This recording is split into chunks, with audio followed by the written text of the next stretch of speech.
you're well. Welcome to the NC podcast. My name is Natasha Collins and I am the host. I also run NC Real Estate, which includes its members club for landlords and property investors to come and build profitable property portfolios that completely align with their goals. I've got something really exciting for you. I've got a guest coming into the studio to talk to us about why buy-to-let or property investment is dead or not. Something that we've been speaking a lot about at the moment, and people ask me all the time. So I've got a special guest coming in to talk to me about that. Just before I do, I want to let you into something that you're going to hear a little bit of a way through this podcast. The members club might be opening soon, so listen out for details on what you can do to make sure that you don't miss out when it does open. So, without further ado, let's jump into the main part of this podcast. So, I have my special guest right here. Isaac Sebbag is a full-time property investor who has bought and sold 30 properties, plus has another 24 in the development pipeline as we've just counted. He grew up in the UK and his first investment was in Manchester, which he sold in 2016, just right before Brexit, to fund his New Jersey developments. Hi, Isaac. Hey. How you doing? Natasha, how you doing? I'm good. Good, thank you. Thank you for coming and joining me. I'm excited to be here. This place is great. I'm so excited. So we're going to start off with a couple of questions, which I think my audience would love to find out about you because I look up to you. So I'm going to ask these questions and I'm sure my audience will find them as interesting. So firstly, where have you just come from? So it's funny you mention that because I just came. So this morning, actually, we were by an auction. I went with a partner of mine to an auction. We were trying to buy a property in Newark. So the Newark was doing they're trying to liquidation, trying to get money back to pay their debt. They have some sort of debt. And they were selling properties. And we had one property that we wanted to get, which was about, we were trying to spend about $200,000, sell it for about $550, $600, put in about $100. It actually turned out that on that specific property, they had a thing that you had to be a homeowner for 7 years before you can do anything with it. So we were like, we're out of here. Oh, on that, you have to be a homeowner in the area? No, you had to actually go and live in that home. So renovate it and then live in it. Oh, okay. Okay. So that's a no-go. That was a no-go. But on the way here, like I showed you before, we got an offer accepted on a single family in Jersey City. $775,000. We're going to put in about roughly 200. Yep. And we hope to sell for close to $1.5 million. So those numbers are great. Amazing. We're happy. And how are you finding those? Just talking to agents. This is actually an off-market deal. So the agent, she said to me, "Hey, I have this deal. Someone's trying to sell. It's off-market. We know you're quick. We've closed deals with you before," and they give it to us. So amazing. Yeah. I'll ask you then. How did you get started in doing this? How did you get started, and how do you know that you can now just fund these almost $1 million properties? So getting started wise, like you mentioned, we sold my property in the UK. Got started just by talking about real estate to a lot of people. Then people come, investors. Mm-hmm. They give us the money. Then all our deals are funded through hard money. So we're paying 9 to 10%, a couple of points usually, but about 9 to 10% interest. And we're getting about 90% of the deal financed. So we just have to raise the remaining 10%.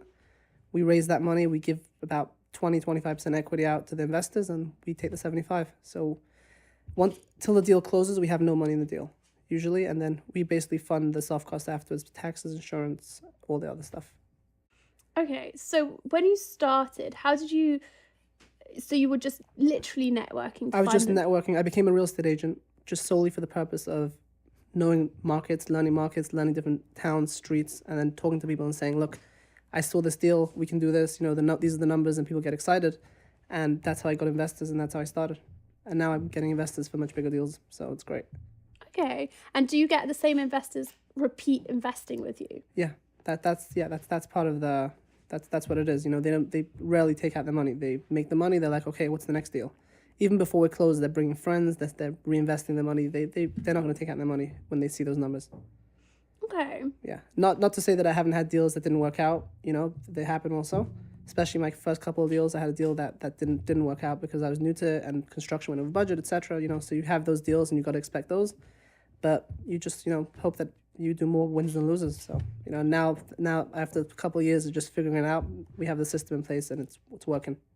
And what happens when deals go wrong? Is it your money first that goes? It's my money first, then it's the money from the investor. But again, we're offering anywhere between 50 and 100% return on your money. Whenever there's going to be such a huge potential for profit, there's got to be some downside also. So there's got to be some risk involved, and that's the risk that once we pay off the mortgage, there's no money left, or sometimes they don't get the deposit back. So it's that there's that risk factor. But again, who's giving 50 to 100% profit? That doesn't exist. So.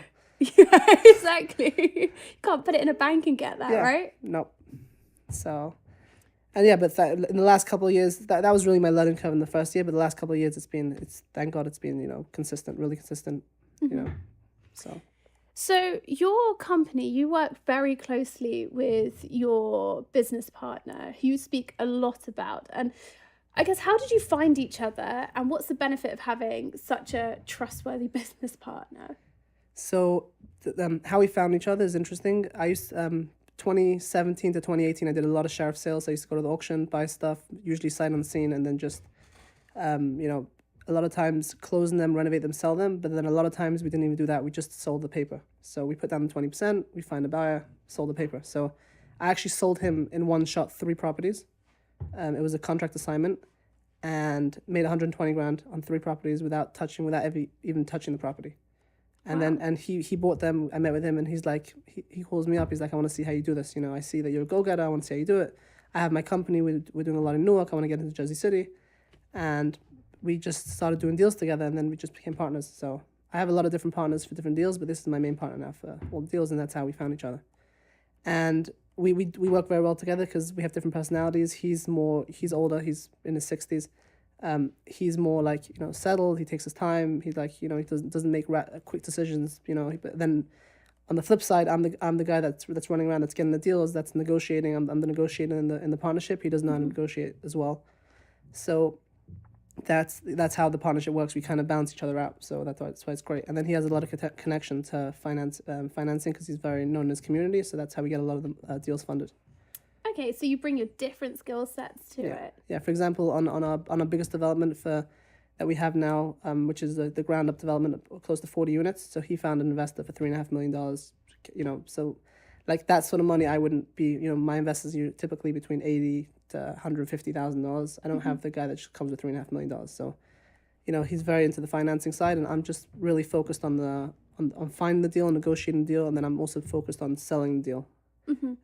Dealing with the agents. We open up a real estate brokerage now, so we have that in-house, and everything in between, all the construction we have project managers. So that's how our companies run.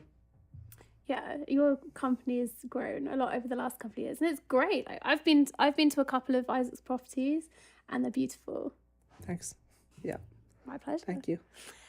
So let's talk a bit more about how do you find finance, because I know for a lot of the investors that listen to this, finding finance to constantly keep going is just something that they really, really struggle with. But you're constantly funding things. Right. So where would you advise someone to start?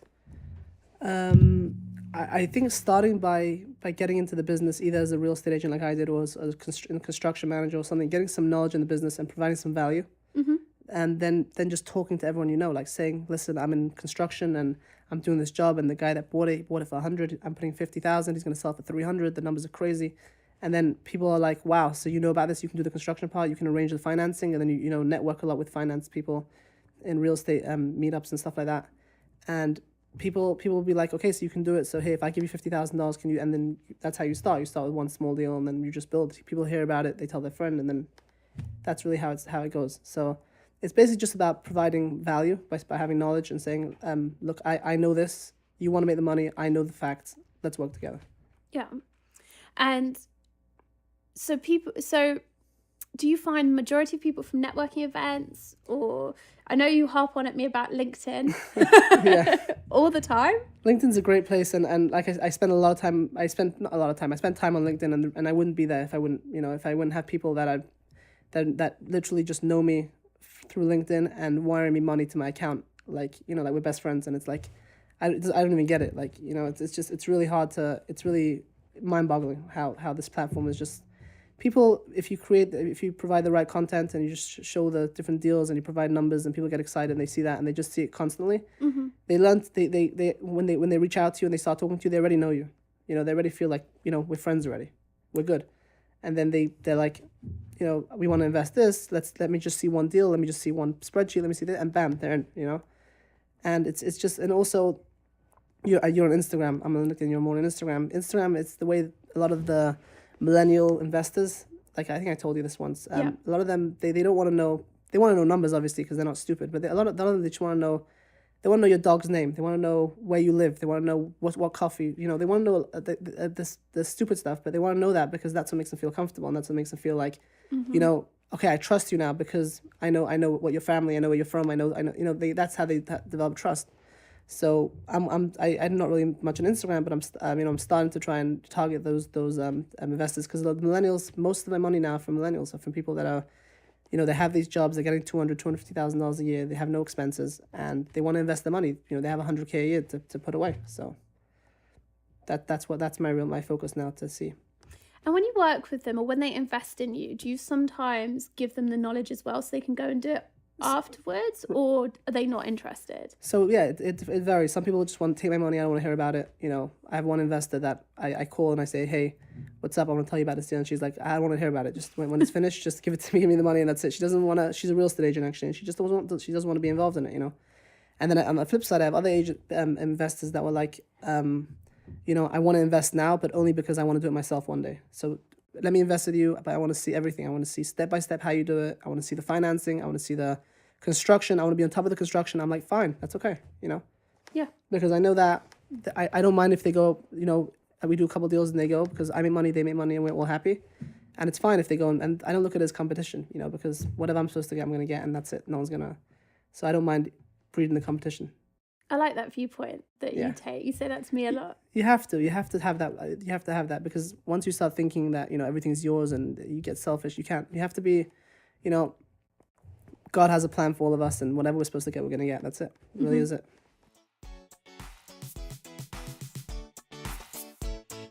I want to let you into a secret. The Members Club is opening again soon. Here's a sneak peek of what you can get. Spreadsheets and checklists so that you can manage your properties from anywhere, and I mean anywhere in the world. Done for you strategies so you always know what to buy next. One-to-one mentorship on a monthly basis. Workshops, drop-in Q&A sessions, online learning environment, quick shifts so that you can take action fast. It's everything you need to be a successful property investor. Build a legacy which pays for your lifestyle. If you're interested, join the waiting list now so that you can get access first. The website address is www.ncrealestate.co.uk and click on the Members Club. Get on the waiting list now, because I'm going to let you know first.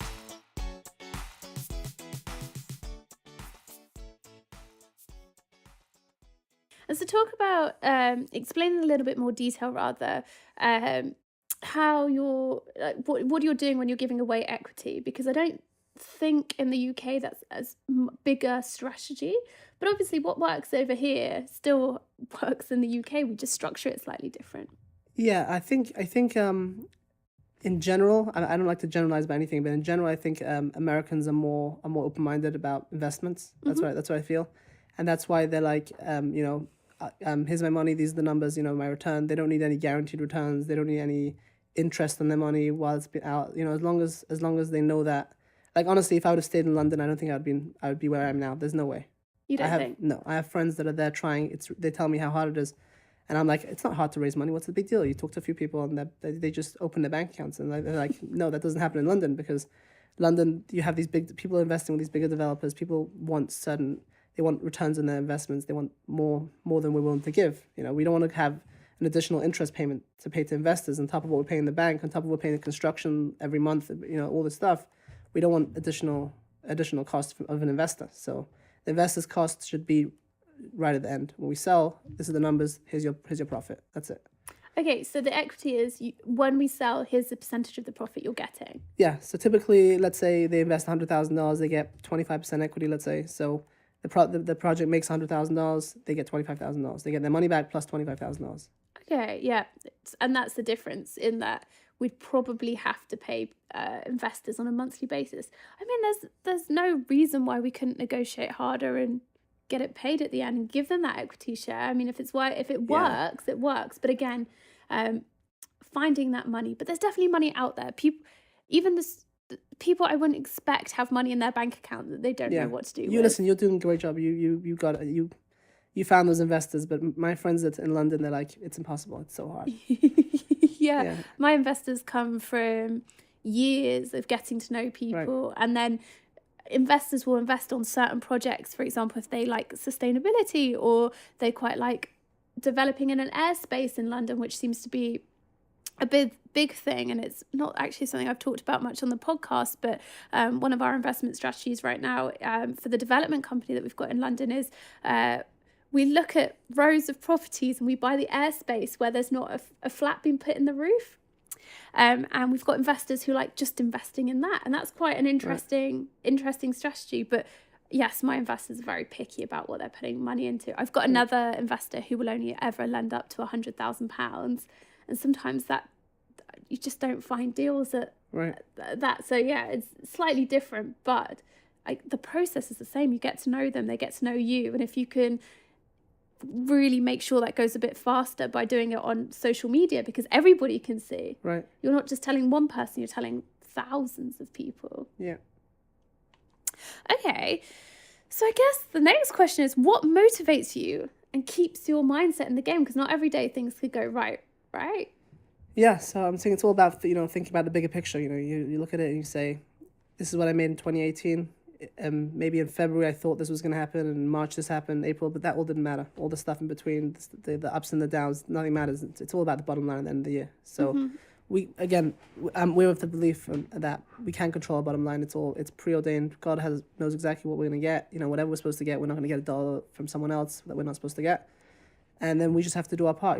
We can't just sit and do nothing and expect God to give us what He's. We have to do our part and obviously put our foot forward. But we can't. That's so. What motivates me? I don't need much motivation. I'm saying, like I tell you a lot. My job. I don't feel like I'm working. No. I don't wake up in the morning like, God, I have another day of work. It's not like that. I enjoy every minute of it. It's just amazing, and I feel so blessed. It's thank God. Yeah, it's really amazing. So, what's been the best project you've done to date? Best project. I mean, I like the projects, but I don't do much work. When I just go to the auction, and then we did one deal where we bought it for 180, and we sold it for 260 without touching it. So it was like $70,000 in one property, and it was literally 2 hours of work. Like going to the auction, sitting down, putting my hand up, winning the bid, 2 hours of work, 70 grand. and you go home that night and you're like, my friend's an accountant and he's working 9 to 9 p.m. and he's maybe making 85,000 after he pays his whatever. And I just made that in 2 hours, and I'm like, what the hell? It's crazy. And that's why, and then, so another deal, we lost 20 grand, but it balances out. And it's just, those deals are amazing. We're actually involved, a really exciting project we're involved is, it's been on LinkedIn, I think, is our brownstone in Hoboken. We paid 1.4 for it. We're putting in about 500. We're in it for about 2 million. And we're going to try and sell it for 3 million. And we're pulling out all this. We're doing everything. It's like smart home, marble, custom cabinets. I just paid the bill today. It was $35,000 for custom cabinets, and literally like 4 cabinets. Like not a lot of cabinets. And the appliances, Wolf appliances, $20,000+ in appliances. A wine fridge in the master bedroom, like, and everything you can think of. The whole back of the house, 2 floors is all glass. Private porch off the master bedroom, full roof deck. It's like fully loaded brownstone in like the heart of Hoboken. And that's like a really exciting project because we've never done that before. We've never done these like single family. We actually changed it from a 3-family to a single family. So we went backwards. Usually we were trying to add units. Yeah. This time we went backwards because of the space size, the sizing. And now we have this project which it's really exciting because the design is just mind blowing. Yeah. Was that the one that I came with you to see? Yeah, that's the one that was on Hoboken. How much longer have you got to go? So when you came, it was just framed out. Remember, it was just framed out. Yeah. So now they're plumbing. So we're gonna close up sheetrock in a couple of weeks. So that's quick. Yeah. All the glass is on the back. The glass is not on the back yet. No, we're waiting for we got different quotes. We had one quote for $60,000 just for the glass, but that was with iron. So we're getting one with aluminium. There's different, so much stuff that goes into it, and we have a full-time designer on the job. She's there probably every other day. So it has to be perfect. The job has to be perfect. And should I put your can I put your Insta and LinkedIn in the show notes so that people can come and have a look? Sure. I think they'd be impressed. You have to go and have a look. Going back to the project where you made $70,000. Sorry, did you plan that in the morning before you went? When I first started on the sheriff's sale, I was really official about it. I was like, make sure there's no oil tank, because the oil tank can cost you $50,000 to remove if it's contaminated, and you have to start moving the building, so that can be bad. Make sure title is clean, because if title is not clean, you have to start fighting with the bank to get the money deposit back from the auction. Make sure the properties are not occupied, or it is occupied, the tenants are decent. Like, there's a lot of things. But as I started doing deals, I saw that all that due diligence didn't really help me much. I'm saying, when the title was really bad, the bank was good with me. They gave me money back. When there was an oil tank, we figured it out. It wasn't that terrible. So what I started doing was I got the list the morning of the auction, and I would just go down there. I'd have my iPad open to the MLS, which is all the history of the properties, and because I'm an agent, so I have access to that. And I would just basically go through it as they came up. I would go, and sometimes they were not there because they were never listed, but 90% of them are listed. Mm-hmm. And I would go through it, and I'd say, okay, this is a 2-family, this is a 3-family, this is how many bedrooms, and on the spot I'd make a judgment how much it's worth, and bam, I would take it, and I'd bid on it. I stopped going middle of last year because inventory went down. Competition is fierce over there. Like I told you, January 5th, 2018, I bought 5 properties. One day. I went there 1 o'clock in the afternoon Thursday, walked out 5 o'clock with 5 properties, 1.6 million or something. How did you know you can afford that? You had the money in the bank? I had the 20%. I had 20%. My investor was doing 10th, I don't know, whatever it was, and they gave me the 20%. I walked in and bought 5 properties. I sold them all except for 1 by now. I have 1 left. Wow. So it was like, and that's crazy. And then not only that, even if I'm paying close to market, but imagine all the negotiation. Imagine doing a short sale, right? You do a short sale, it takes you 12 months. Sometimes 8 months, 6 months, 12 months. It can be, and it's negotiation, it's calls, it's banks, it's agents, it's lawyers. It's like, hey, you walk in, you walk out. That's it. So short sale for people in the UK is like just the regular, like that's the buying process, isn't it? Like it's on the market, then it's on the market, but it's where the owner can't afford the house. They're not making payments. The bank's about to foreclose. Right. What they'll do is they'll list the house. The owner will list the house, and then if they get an offer, they'll present the offer to the bank. Say, will you take this instead of foreclosing on me? That way they save their credit. That's how they do it. Yeah. 12 months. It can take, it can take 2 years. It can take whatever the bank decides and however they procrastinate. It takes however long, yeah. So this is just so quick and efficient. And in those days, people, it was easy. The deals were coming, they were flowing. Certain areas that weren't so popular yet now are crazy popular, like Bayonne and Kearney and Harrison. Those areas were easy. Pick up a property in Harrison for $280, sold it $430. Amazing. But we closed on that, so it cost a little bit more, but we didn't touch it. No renovation, as is. Just did an eviction, got everyone out, $430. Amazing. So so those are good days, and it was fun. I love the auction. It's amazing. It's like the gambler in me is like, yes. I don't need to go down to Atlantic City. Yeah, this is great. Yeah, I think I told you the story of the Bayonne one where I bought the property in Bayonne for I think $190 or something, and it was Thursday, so Sunday I went to check it out, and I pulled up the property. My heart jumped because I realized that I'd actually bought the property next door. I thought I'd bought this beautiful 2-family with a garage, and I'd actually bought this 1-family teardown, which wasn't worth even half of what I was going to pay for it, not even $80,000. And I'm like, no way, this is crazy. But then again, it was a process. Speak to attorneys, get the deposit back. I explained my position, how I thought it was a certain address because of tax records. I explained everything. Yep. And I got my money back. Didn't cost me more than $1,000 the whole thing. So. That's so good. Yeah. So that's the difference between American auctions and UK auctions. You wouldn't get the money back. Even if you.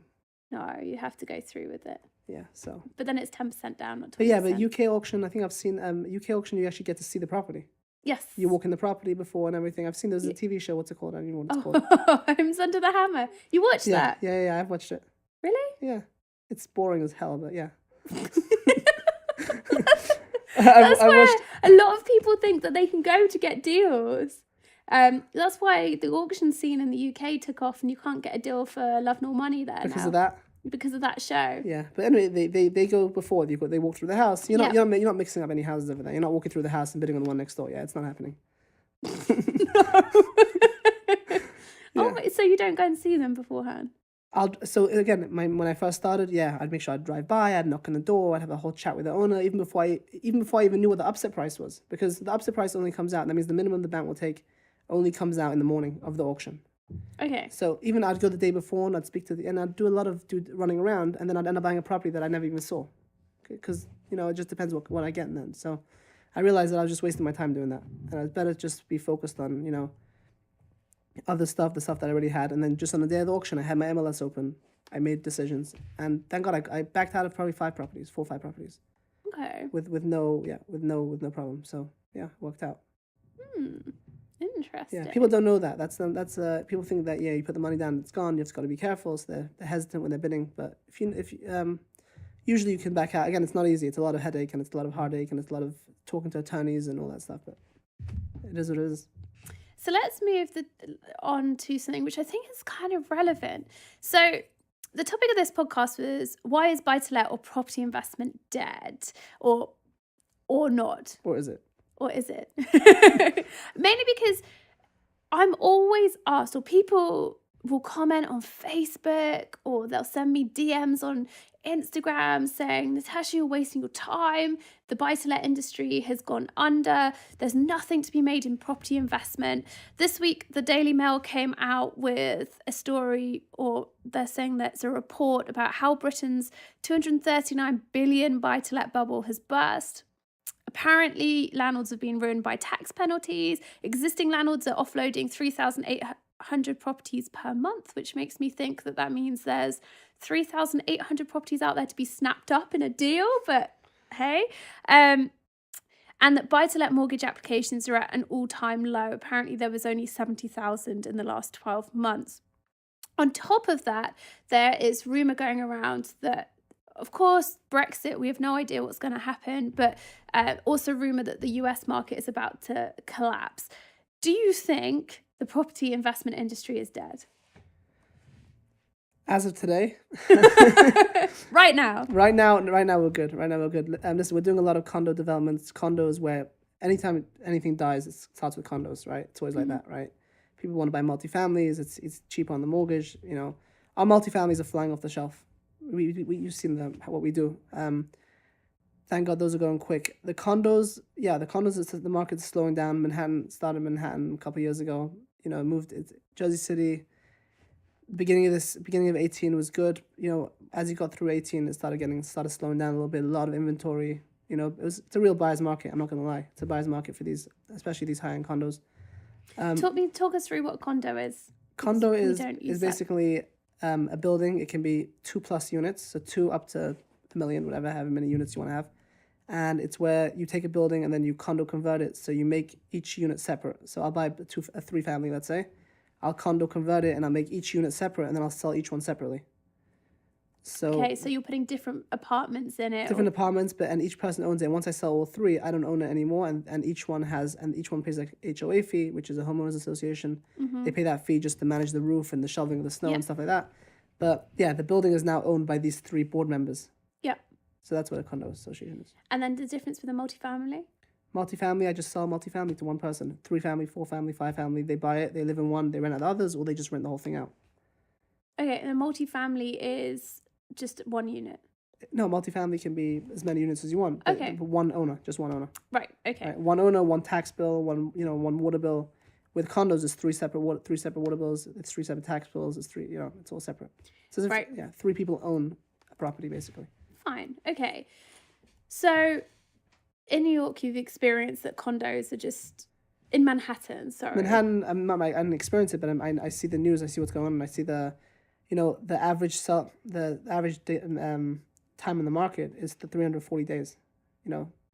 So you can do a condo, you can get all excited, buy a condo for $1 million, put in another $1 million, and say, okay, I'm in for $2 million, I'm gonna sell for $3 million. But now I know that I got to sit for a year till I even get a contract. Yeah. So that's a lot of holding costs, you know. That's, I don't know how people do that over there, but yeah, the average is like 300 and something days on the market, which is It's mad. Yeah. It's because the market's so expensive. Yeah. And mortgages are quite developers expensive. are changing like mid-construction from condos to rentals. Oh, So wow. and there's a difference to how you construct condos or rentals, and they're just mid-construction. They're just saying this is not going to work as a condo building. We're not going to sell. It's going to take too long. Rentals. Or at least then you get the money in straight away. Yeah, then you get the rentals in, you refinance it, you pull it out. You don't make a huge profit, but whatever profit you're making is going to be tax-free because it's refinanced, and you move on to the next project. You know, or you sell the whole thing rented. You rent out the whole thing, then you sell it. Yeah, it's a good investment. Yeah. Packaged already. People and hedge fund will come in and pay at a 3 or 4 cap. Done.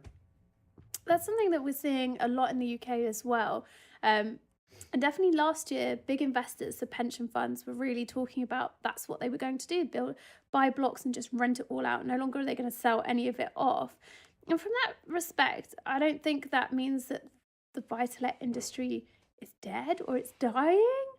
There's always rumours of crashes. And yes, it's more expensive to own property investments in the UK at the moment because we have the new tax that's come in, and that's causing chaos for certain landlords, not every landlord, but that's why you pay a good accountant, because if you didn't have a good accountant, then you'd be paying tax left, right and centre, and you've always got to do it in the most efficient way. I'm not saying dodge tax, definitely don't do that. That's not the message of this podcast. The message is that you get a team around you who can support you so that you're constantly making money. Right. Yeah, and just adapting. You know, there's adapting to. We changed from multifamilies to condos because we actually saw that the taxes went up in downtown Jersey City. Mm-hmm. It doubled and tripled. So you're paying $10,000 taxes, and one day to the next you're paying $25,000 a year. And landlords are like, so I'm not making any money. You know, all my money's going to taxes. So they put it on the market to sell, and now, you know, we're like, how can we profit off this? And we're like, if we condo this. Yeah. That's the way to go. We don't care about taxes when we condo because we're going to get them assessed each one separately and then we're going to sell it. Yeah. So we're competing. We're buying properties off the regular market. A lot of stuff, in the beginning, we bought a lot of stuff off market. You know, people quick closing, stuff like that. Now we're buying stuff on the regular market because we can compete with landlords because landlords can't afford it. Yeah. You know, but again, that's only in the hot areas, the areas close to Manhattan, downtown Jersey City. If you go further back, other areas, not so easy. You know. Yeah, and it's about changing, isn't it? The market is going to change. There's always going to be changes in legislation. Taxes are going to change because we're not the government. We don't control that ourselves. Mortgage rates. Yeah. Interest rates over here are really high at the moment compared. They're really high. They're coming down a little bit now. They were over 5. Now they're coming down a little bit. So we're seeing, you know. Yeah, but it's just about not being tied to any specific model. That's what it is. If I was to buy a multifamily today, I wouldn't buy in this state, New Jersey or New York. It's just not worth it. Mm-hmm. You know, there's other states, the taxes are not so high, the returns are just better, the value add stuff, they're just better. So you can't be razor focused on your area or a certain area. You got to be, I'll go all over the country at this point. Yeah. Have a look where the deals are. Yeah. But you've just got to have your eye open for a new strategy. When people get locked in, that's where 3,800 properties going back on the market every month. But again, if people are offloading quickly, that means that there's a deal to be had somewhere, which means that you can restructure. Yeah, but people are not going to just, people are still stuck to their old prices. There's going to be a lot of stuff that just sits in the market, and so there's a deal, but you gotta. People are still they're still kind of stuck to it. They still remember the good days. The days where this is the top of the market. Like, last year I could have got $1 million for this. Why I'm going to list for 800? There's no way. I'm going to try for 950, and then they're just going to sit in the market for 2 months, and then they'll do 2 reductions till they get to 850, and then they'll end up selling at 810. That's what will happen. Yeah, but you've just got to sit and wait. Yeah. As a buyer, if you're looking for a property investment. I mean, the other thing is in the UK at the moment, commercial's quite hot. Not necessarily retail, although I can see it bouncing back. And I already did a podcast about that 2 weeks ago. But there's, service accommodation boom in the UK at the moment with the Airbnb. Right. Like everybody wants an Airbnb. It's lucrative. We've talked about it. And it's a way of getting around the changes in tax in the UK. And also if you start investing in a company, then you don't get the tax hikes that you experience now as a owner property investor. So there's ways around it. I think people are just changing their strategies.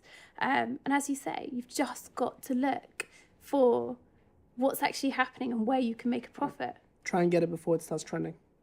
Yes. Yeah. Otherwise you end up queuing out the door for these properties that are, everybody wants to buy. Yeah. Try and predict where it's going to go. That's really what it is. And that's what we pretty much did with the condos, and now with the multifamilies, because because of the mortgage rates, multifamilies are really the way to go in the good areas. So yeah, just keep following the trend, but try and be a step ahead. Yeah, it's good advice. Okay, so to finish up, what we do every week is I answer a question from within the Property Investment Mastery Facebook group. So let me read you this week's question, and I'll ask you what you think. So this question is from Alan. He's been trying to enter the buy-to-let arena for a while, and the original plan was to purchase a low-value property outright at auction in the South Wales area of approximately £40,000. However, that would consume pretty much all of his savings and have turned his focus towards interest-only mortgages on slightly higher value properties, so one-bed flats of around £60,000, to prevent tying up all of his money in one place. Although this appears to be a commonly taken sensible approach to dipping a toe in, he wanted to ask, aside from any get-rich-quick investment pool type schemes, is there another approach he's missing? So yeah, I hear the question. I don't know what get rich schemes he's talking about. I'm trying to. So there's a lot of in the UK. There's a lot of gurus advertising. Give us your money, we'll figure you out, and then goodbye. Yes. Got it. So okay. And you could pay something up to like £100,000 to do that. Yeah, and in the US we have, I don't know if tell me if it's the same thing. We have these companies that say, we'll teach you real estate. Come to us, give us $25,000. Yeah. And then we'll teach you, we'll get you the funding, we'll help you get investors, we'll get you the deals. And then they do that. And I actually know people that were successful in it. You know, there are people that have been successful in it, but there are a lot of better people out there also, because at the end of the day, it's not about them, it's about you. Either you have it in you, you don't have it in you. And honestly, I always say this, like, take that money and put it into your first property. Go blind, just make a step. You know, so many people. I worked with someone who's probably in his 70s by now, and he spent his whole life learning about real estate, and he maybe bought a couple of properties, but that's it. And he's always learning. I'm like, what's the point of learning so much if you know? So just dive in and do your first deal, and that's really what it's about, you know. So that definitely that's out. Okay. I think honestly, someone within that position, which should honestly probably try and do what I did, which is, you know, get into the profession, either as an agent or as in construction, whatever they're good at. And try and just gain knowledge about markets they want to invest in and stuff like that. And then keep that money. I always kept my money for soft costs. I never actually invested in the property. And then just try and raise the money from investors and use that money on the side just to fund costs that come up. There's an appraisal fee, there's interest every month, there's insurance every month, just to pay that. Mm-hmm. And that would be the best way. Obviously, it's not that easy. You know, you gotta really be out there. If he's not that type of guy, I would say try and do a flip, you know. Yeah. Buy it, put some money in it, sell it, build up capital. You have 60,000, you know, in 6 months' time. Then 12 months' time, now you have 80,000. You just build up your money. Once you have, you know, maybe a couple 100,000 or 150, whatever it is, you know, then you can buy a couple of rental properties and you can carry on doing the flips, and then, you know, that's how you build it up. Mm-hmm. But to put all your money into rental and then just about cover it with a mortgage, like, what's the point? No, and I think that's a really good tip of advice. But also in South Wales, what's just happened is they just scrapped the Severn Bridge tolls, which has been something that's going to be happening, has been coming for a long time. And so that's making people who, I don't know how much you know the West Country in the UK. Like you said, you went to Somerset on holiday a couple of times, around there. So Bristol is kind of the big main hub, and before people wouldn't commute from Wales to Bristol to work because they had to pay a toll on the bridge, and it was like, I don't know, £7-8 a day, which adds up over the year. You might as well go to Cardiff or Newport and work there. They've scrapped those tolls on the bridge, so now it's easy to come backwards and forwards. And property prices in Wales, well, you can get a flat for 40k. Have since started rising. And so it would be a good time to take advantage of that definitely, because people who couldn't afford in Bristol, and Bristol's a really expensive place to buy, are now thinking, well, hold on a minute, if it's only 30 minutes across the bridge, it really makes sense for me to go and buy a cheaper property in Wales, and I can afford, a 3, 4, 5 bed for the cost of a 1 or 2 bed flat in Bristol. So you need to, I think, take advantage of that opportunity which is presenting itself. And you didn't say where you were in South Wales. So if you're, really like the Gower and further west, then it might not be as simple to get over to where people from Bristol and the surrounding areas would be buying. But it's definitely worth having a look at those opportunities. I guess there's going to be a lot of changes in South Wales at the moment because the EU funded a lot of developments in South Wales, especially around the Port Talbot area, and that funding is now, it won't be available as of the 29th of March. So there might be some opportunities for you in there as well to snap up some cheaper properties, put a little bit of money into it, make it look a little bit nicer, and then either flip it on and sell it at that higher cost, or if you're not the sort of person who wants to flip, you want to hold, make sure that you are still increasing the equity so that you can borrow on it. And there are some lenders who will look at the equity that you have got in your property even if you haven't got it in hard cash.